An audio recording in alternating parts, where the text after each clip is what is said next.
Hi everyone, this is Dan, and this is sort of an update video, really.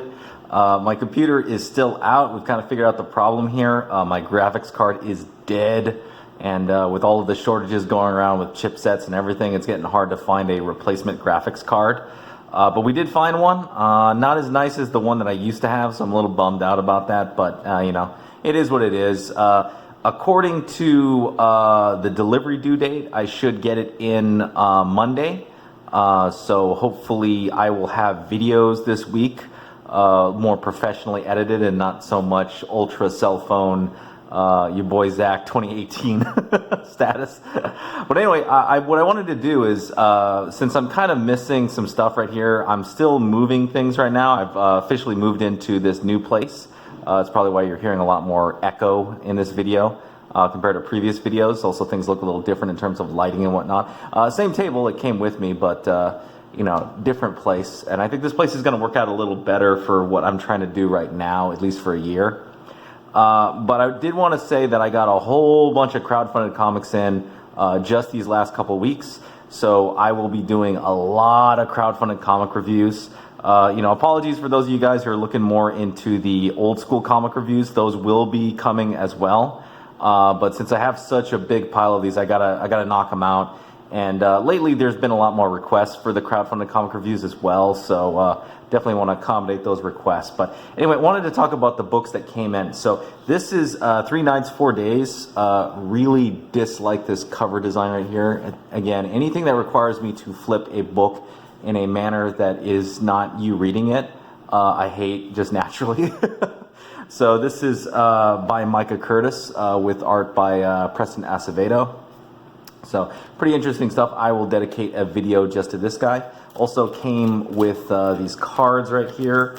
I don't know where he got these. Interesting packaging for the cards, by the way. Let's see, what does this look like? Oh, we got 2 cards right here. These are obviously the 3 knights that are in this story. So I guess we'll go over. Again, I'm not really a cards collector kind of guy. So for those of you who are more interested in that kind of stuff, this isn't really the channel. I'm more interested in the story. Came in a Gemini mailer, was in good condition. Print quality looks pretty good. I don't see anything physically wrong with this book. So when I do the review, I will just focus on the book itself and not so much about the delivery and the quality. So anyhow, this fucking awful cover, by far one of the worst covers I've ever had from a crowdfunded comic book. Basically, freaking random space photo with the goddamn Ghostbusters no sign on it. Is just this. Fuck. Okay, this is Impossible Stars by technically from Richard C. Meyer, but it's mostly written by Chuck Dixon with art by Renzo Rodriguez. I will be going over this book as well. It also came with this really, by the way, I got the package that came with Nexus. So this was interesting as well. This is by Mike Barron and Kelsey Shannon. This is a little Nexus one-shot. Well, not really a one-shot. This actually, you'll see when I review this particular one.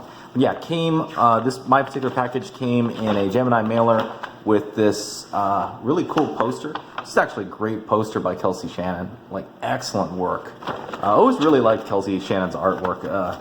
He's very stylized, but very efficiently stylized, I should say. But anyhow, yeah, came in a Gemini mailer. Again, came in that ridiculous shrink wrapping bullshit that he did back with Pandemic and the Ballad of No. It's that one where they give you the 2 cardboard papers and they put it through like a shrink wrapping machine. It looks really cheesy, and I think some of the edges got a little roughed up because of it, but whatever. I guess Richard seems to be really obsessed with finding the cheapest and laziest way to deal with this, but luckily it came in a Gemini mailer, so good news there. But yeah, I will be doing a full review for this book by itself and this 1-issue floppy also by itself as well. Also coming up is this book. This book is very interesting, and I was actually really looking forward to getting it. I'm very interested in the shipping because this is the first book that I've ever gotten from an overseas Indiegogo campaign. So this is the Lucent Waking Dream, I should say. Almost thought it said Walking Dream, my bad. By Michael Bancroft. Those of you who kind of follow CG, most of you might recognize Michael Bancroft, probably one of the most, or the most popular Australian comics channels out there. And came with a lot of great doodads too. Again, I'm not really into this stuff, so here we go. Yeah, it's this is actually the same card package that Micah Curtis had. So yeah, card, and then this looks like Michael Bancroft. Oh, it's just a sketch card. Oh, how nice. Yeah, wow, that was really nice of Michael to do this. Yeah, this is a physical sketch card. Oh, that's cool. And then this is the ginger root hand. Oh, this is, I remember this. This was like a joke that happened because Michael had some like art errors that he had to fix in his first drafts. So nice of that. And then here's the, looks like a magnet. I think this is a magnet. It's pretty funny. It's pretty interesting. Oh, it was cool that he get a sketch card. Yeah, you know, props to Michael Bancroft on the quality and value of this product. I do remember it was a bit expensive, just because I had to obviously order it outside of the United States, but extremely competitive on total value and definitely print quality.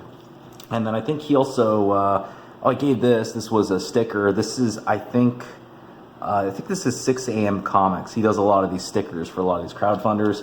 And then he gave me not one, not two, but 3 freaking prints for this series. And if I had to guess anything, the cover is interesting, but I think like I've kind of grown over this cover in terms of the art of it. It's a really interesting cover, but I really actually kind of like this piece a lot. I think this piece is really cool. Again, I'm not really a print guy. I don't usually put stuff up unless it's like a really good cover or I should say a actual true non-folded folder. But I do appreciate all of these extra doodads by Michael Bancroft. Definitely jacked the value of this campaign way the hell up, and it feels like the money was well spent for this one. And then even has like a short, like 5-page preview of the next book. This is a big book, by the way, like 70-something pages, which is pretty interesting. So again, I will dedicate an entire video to, oh yeah, UV spot gloss too. I will dedicate an entire video to the Lucent. Very interesting book and very interesting campaign. Thank you, Michael Bancroft. And then this one is very controversial. So this is, wow, he didn't even put a title cover on it. What the hell? This is The Mermaids by Adam Post, though really by a bunch of other people who wrote and drew it.